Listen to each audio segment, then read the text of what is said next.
Good morning guys. Ayan na ang iniintay natin.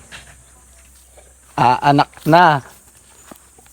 Ayan na, nakadungaw na ang paa. Oh, ayan. Hintay-hintay na lang guys. At may tuwan-tuwa. Ayan oh. Si Boss Manager Moyi. Anak na ang kanyang baka. Ayan na guys. Oh. Iiri na. Yan. Yan.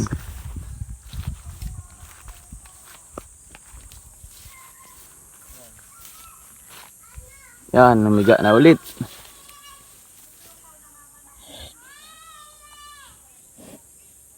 Ayan na.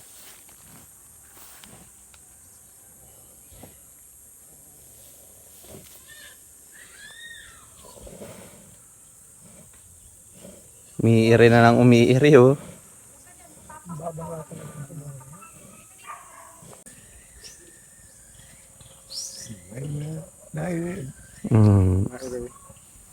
Yan, pag bumangon yan.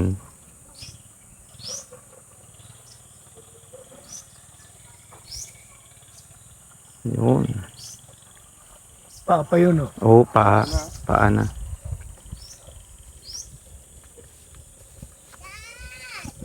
Hindi ulong na una no. Kasunod yan kuya, kasunod niyang paa niya. Na, tumayo na. Hindi ulong na una no. Hindi kuya, pagkasunod niyang paa, ulo na. Parang gusto niya putukin yung kon eh. Tubig. Yung tubig.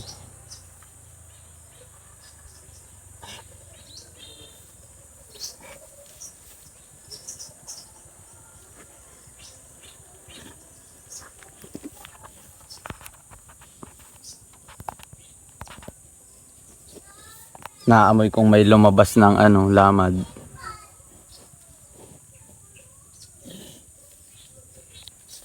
Yung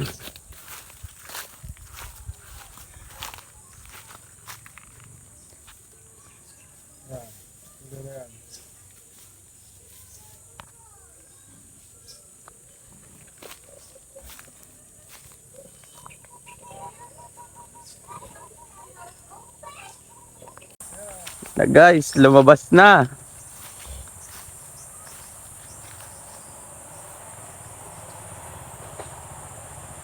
Ayun, oo.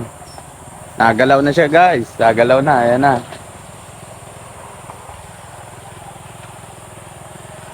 Yan, si mama. Ikaw natin, nanganak na.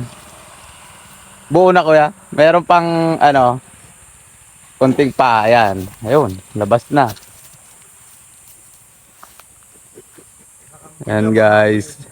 Sinisimulan na niyang linisan ang kanyang anak. Picture mo mag. Apa.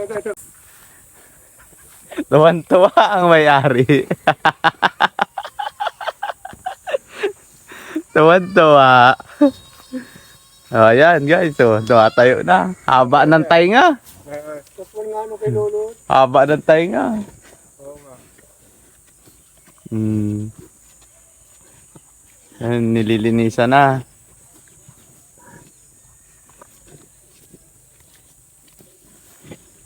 Katuwa, haba ng tainga kuya. Maya, titingnan natin kung anong gender. Lalaki babae no. Hindi pa alam kuya, hindi ko pa nakikita. Siya nga pala guys, may tip ako para sa inyo. Kung isa kayo na katulad ko na walang sariling pambili ng baka o kalabaw, ganito gawin nyo. Kung kayo may kakilala o kaya naman kamag-anak na may gustong magpaalaga ng hayupin, i-grab nyo na yung opportunity guys. Tulad ko, sa totoo lang guys, lahat ng pinakikita kong baka, ang karamihan dyan sa pinsan ko, kay Boss Moyi. Ang sarili ko lang dyan ay 7, nabawasan pa ng 3. Kaya nung kinausap ko si pinsan at napag-usapan namin tungkol sa pag-aalaga ng hayop, tulad ng baka, gusto niya raw magpaalaga rin ng baka sa akin. So ako naman, grinab ko agad yung opportunity. Bakit? Eto kasi guys, nag-aalaga na rin naman ako ng mga hayop. Bakit hindi ko padagdagan, di ba? Para isang hirap at isang pagod. Simula na magtapang yan. Para pagdating ng panahon, sabay-sabay kumita at malaki-laki ang income, di ba? Simula na Ito naman guys, ang terms at condition ng nagpapaalaga ng mga hayop. Depende to guys sa nagpapaalaga. Kung ang gusto ng magpapaalaga guys ay hatian, nasa pag-uusap nyo yon. At ang isa naman guys ay hati kayo sa kita. Tulad ng sa amin ni Kuya Moyi. Labas gastos, hati sa kita. Ito guys ang kagandahan ng nakatira ka sa isang bukid.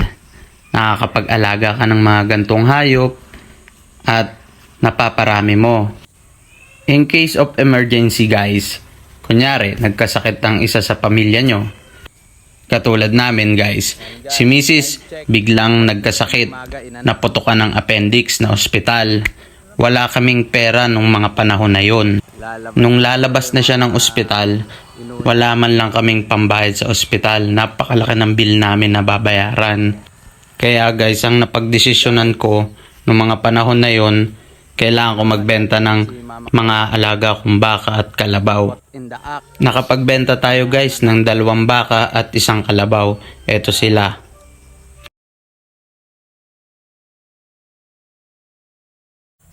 Magandang investment din talaga guys. Para ka lang din nagbabangko. Kaibahan lang, nasa paligid mo lang ang pera. In case of emergency, mabilis din naman maibenta. Kaya mabilis din maging pera. Nakapagbenta nga ako ng 1 kalabaw at 2 baka. Pero guys, totoo nga yung sabi nila, pag may umalis, may darating na bago. Tulad nito guys, panibagong blessing na naman sa atin to. Pa2 bulong baka na natin to. So, napaltan na kaagad yung 2 nating bakang naibenta. 1 kalabaw na lang ang haantayin natin na umanak para mapaltan din natin yung binenta natin na kalabaw. Ngayon, no? Napakaganda. Yabang ng muka, haba ng tahinga. And guys, titingnan natin kung anong gender niya. Kung lalaki ba o babae. Hindi ko masilip eh. Hindi natin malapitan maigit. Baka tayo habulin ng nanay.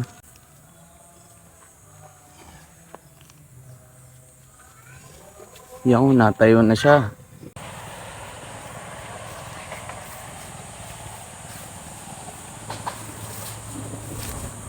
Kita na natin gender niya guys. Babae. Babae guys oh. Yan, meron na naman ulit tayong bagong future breeder.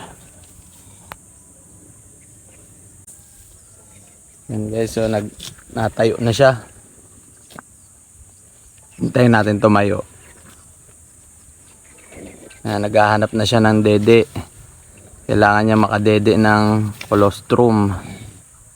Yung unang dede ng unang gatas ng ina, kailangan niya madede.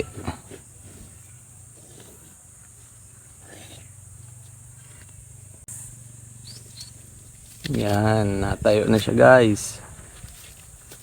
Yan. Yan guys, so may inilalabas pa yung mamakaw natin. Yan yung mga natitirang mga placenta. At yun na nga guys, ang unang pagtayo ng ating bulong baka, hindi ko nakita. Kasi guys, ang tagal kong inaantay at ayun, natumba pa nga.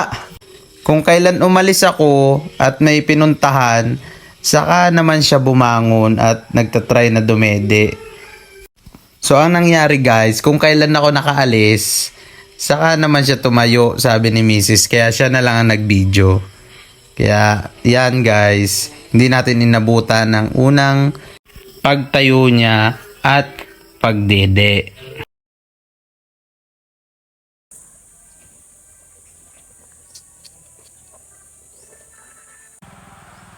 And guys, nakatayo ng ating bagong bulong baka. At hinahanap na niya ang didi ng kanyang nanay. Yan. Kailangan niya makadede kasi yun yung maganda para sa kanya. Yun yung masustansyang gatas.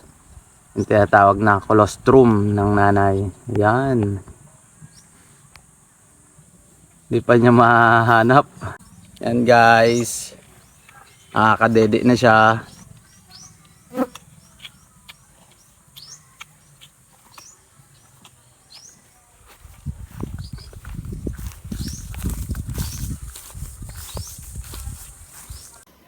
At yan guys, ang pinakang huli sa lahat na kanyang ilalabas. Ang kanyang inunan. At tingnan nyo guys, oh. Kinakain niya. Pansinin nyo ang ating bulo. Nakakatayo na. Ang lakas na. Napakaganda. Babae siya guys. Pakaliit ng ulo, oh. Pero ang tainga napakahaba. Gagawin din natin yung inahinin. Ganda.